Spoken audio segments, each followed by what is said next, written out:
እንዴት ከረማችሁ ደህና ናችሁ ወይ ብለን እንጀምራለን።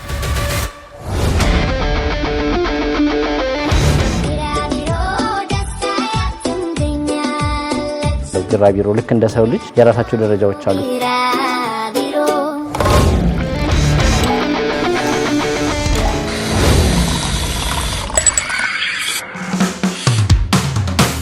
አይገርም?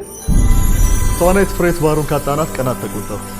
እዚህ ስቴጅ ላይ የራሷ ተመልካች አላት። በየጊዜው አዲስ ነገር መፍጠር ትችላለች። ጎበዝ ተዋናይ ናት። ሰማን ተፋረሻሽ ከጭንቅላት ላይ ወድቆ ይውደል። የእናት ወይ የአባት ልብስ እየተወሰደ የሚለበስበትን ጊዜ አለ። ብዙ ጊዜ ግን ስታይ ራሳቸው ተመልሶ የመምጣት